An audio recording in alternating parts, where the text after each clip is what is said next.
Good morning. It is another beautiful day here in Poland and we have arrived in Warsaw. We have decided to start our explorations of the city in Łazienki Park. This place is also home to lots and lots of red squirrels.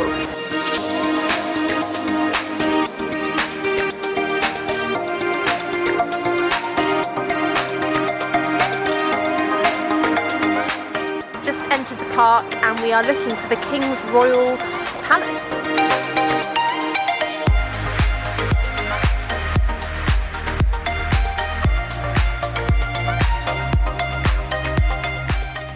Okay, so I think we're just leaving the park now. Unfortunately, we haven't seen any red squirrels around at the moment. So I think now we're heading up to the Warsaw Old Town to try and grab a bite to eat.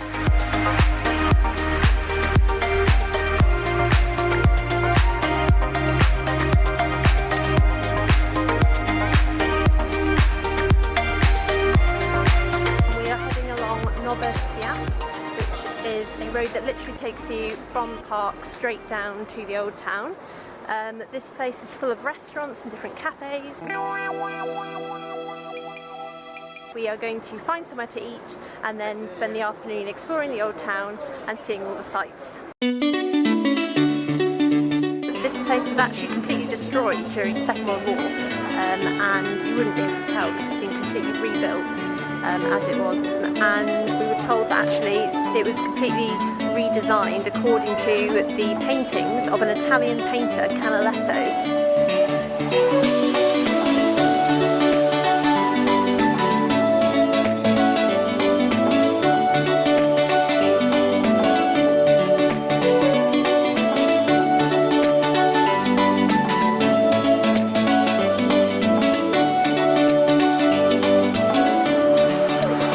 Into ice cream number one of the day, and it was hard to not be tempted, wasn't it? Because there are ice cream places everywhere. They're literally everywhere. You've got these ones, and you've got the really, like, I guess like the traditional Polish ones, which like stack up a bit higher. Yeah, like, but I suppose Polish, like Mr. Whippy.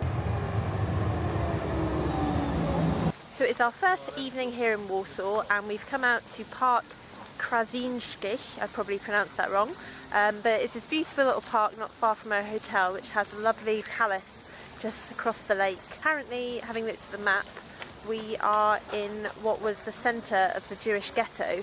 Tomorrow is the anniversary of the Warsaw Uprising, so there are lots of memorials and ceremonies going on around the town.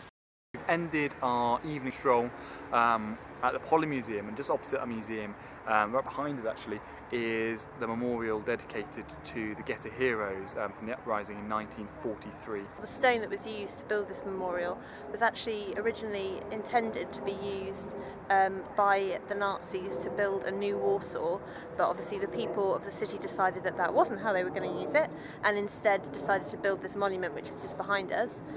Also to my left in the park is a statue which is dedicated to Jan Karski, who was a Polish freedom fighter, and he was an informant to the Allies and informed them about the Nazi death camps and also the extermination that was going on here in the ghettos of Warsaw, and this led to a lot of the Allies coming to Warsaw and sort of freeing the people.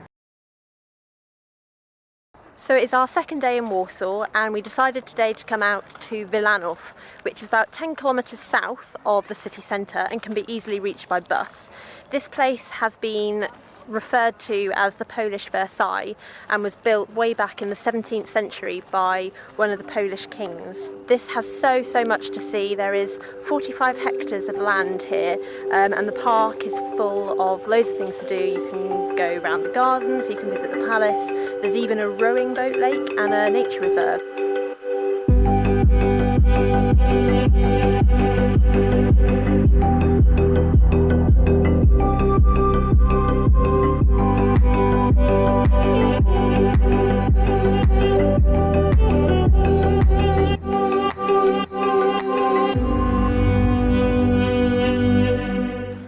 So we've just been inside the palace, and yeah, it was really interesting, wasn't it? We did like a tour of the royal apartments, so the centre bit and the two wings of the palace are open to the public. It was really interesting actually, because the inside there, I think it was the first Polish museum of antiquities with lots of different things from all across the world. Yeah, you had like Greek, you had Egyptian, you had loads of different things in there. So it's really interesting, definitely worth a visit to be honest. So if you're here, definitely come along.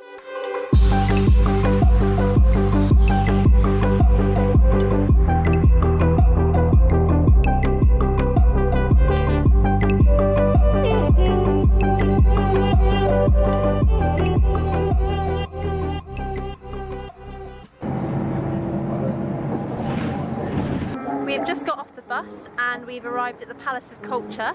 I think the plan is to go all the way up to the top and see the views out over Warsaw. We're currently being serenaded as we walk into the park. Not quite sure who it is singing, but it is very, very Polish. Yeah, atmospheric.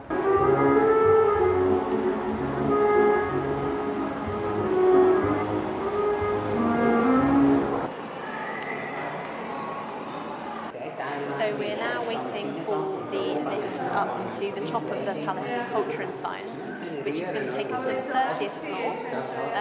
We bought our tickets, so it was a bit of a confusing queue. Tickets are 30 zloty, or if you are a student or under 26, then you can get it for 15 zloty.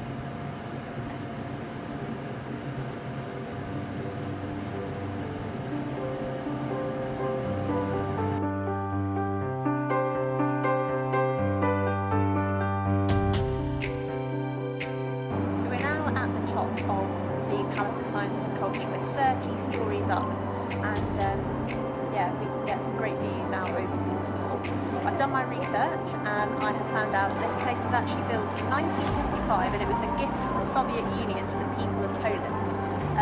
Ironically though, there were hundreds and thousands of Polish workers who actually died constructing this tower.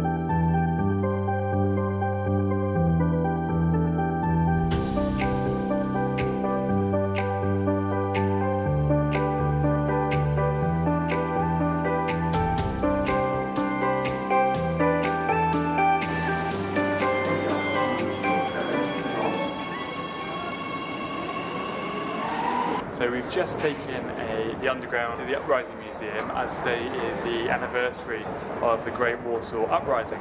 So we're just going to go look around the museum and learn a bit more about what happened all those years ago in the ghetto.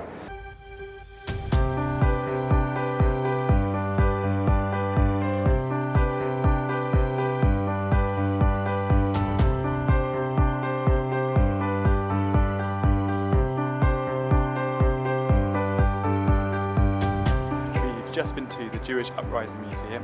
It was really interesting, filled with lots of facts that not many people would know about what happened in Poland.